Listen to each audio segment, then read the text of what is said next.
Assalamualaikum warahmatullahi wabarakatuh. Sahabat-sahabatku yang dirahmati Allah Subhanahu wa taala. Di penghujung bulan puasa ini mari kita terus tetap meningkatkan keimanan kita, ketakwaan kita kepada Allah Subhanahu wa taala. Ada hal yang menarik dari sebuah logika antara orang yang berilmu dengan orang yang tidak berilmu, atau orang yang jahil dengan alim. Apa bedanya? Dalam Al-Quran sudah dijelaskan bahwasanya apakah sama antara orang yang beriman, antara orang yang berilmu dengan orang yang tidak berilmu. Ini pertanyaan yang memiliki satu makna, yakni adalah menghina, atau dalam arti tidak seimbang perbandingan itu. Secara logika, kalau kita punya ilmu dibandingkan dengan punya harta, mungkin secara singkat orang lebih milih banyak harta daripada ilmu. Tetapi pada hakikatnya yang akan dibawa sampai kita kapanpun itu adalah ilmu. Contoh, kita punya beras, kita punya baju, kita punya HP, itu dipakai ketika kita dibawa. Kita punya baju dipakai ketika kita mau pakai, ketika itu kita lepas, ketika kotor. Punya HP dibawa, ketika tidur tidak akan dibawa. Dan sesimpel itu, dan hanya seketika itu harta bisa kita nikmati. Tetapi ketika ilmu itu punya dalam jiwa kita, maka tidak akan berkurang sedikit pun. Kita bisa baca Al-Fatihah, sampai tua pun kita akan tetap bisa membaca Al-Fatihah. Tetapi harta atau kebodohan itu tidak akan membawa sebuah kekekalan. Kita punya baju paling bertahan berapa tahun.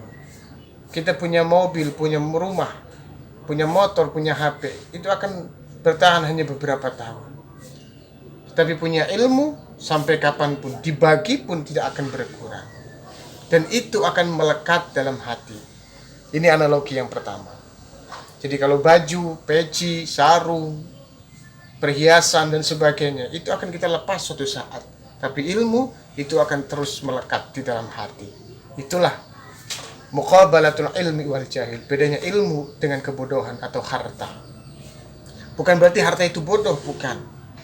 Makanya sahabat Ali ketika ditanya, apa kamu akan milih ilmu atau harta? Beliau lebih memilih ilmu, karena ilmu itu akan mendatangkan harta.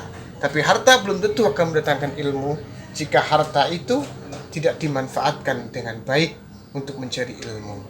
Jika harta itu tidak dinafkahkan dengan baik untuk menuntut ilmu, maka harta itu tidak akan berguna sama sekali. Sahabat-sahabatku yang dirahmati Allah Subhanahu wa taala. Dua logikanya adalah bahwa ilmu itu kalau kita singkat menjadi ain, lam dan mim. Ain itu artinya adalah wabil aini afau wa afiyah. Maka orang mencari ilmu, orang berilmu itu akan sehat jasmani dan rohani. Karena ilmu itu adalah metode, ilmu itu adalah kaifiyah, cara, kaifiyatul haya, cara kita hidup. Dan ilmu itu adalah alatul haya, alat untuk hidup. Maka tergantung alat apa yang kita gunakan. Untuk kebaikankah, bahkan untuk sebuah kemungkaran. Karena alat itulah, maka di dalam banyak hadis dijelaskan bahwa ilmu itu memiliki keberkahan dan ilmu juga akan memiliki mafsadat, kerusakan. Oleh karena itu, sahabat-sahabatku, wabil aini afau, jadi sehat jasmani rohani itu adalah mereka yang berilmu. Kemudian lam, wabillahi lutfau wa liqa'a, akan selalu punya rasa sahaja, lutfan, kelembutan, liqa'a, bertemu dengan siapapun. Itulah orang yang berilmu. Kemudian yang terakhir, wabilmi maghfiratan wa mata'a, maka parasnya itu akan menjadi sebuah hiasan. Senyumnya, tindak tanduknya itu mata'an, akan menjadi sebuah hiasan dalam kehidupan dirinya. Maka sangatlah elok, sangatlah baik, dan sangatlah indah ketika manusia itu memiliki ilmu sesuai dengan kriteria tadi. Maka berjuanglah sebagai orang tua untuk mendidik anaknya terus memiliki keilmuan yang bermanfaat di dunia dan akhirat. Mudah-mudahan di penghujung bulan puasa ini kita semua mendapatkan keberkahan, maghfirah dan rahmat dari Allah Subhanahu wa taala. Ihdinas siratal mustaqim. Assalamualaikum warahmatullahi wabarakatuh.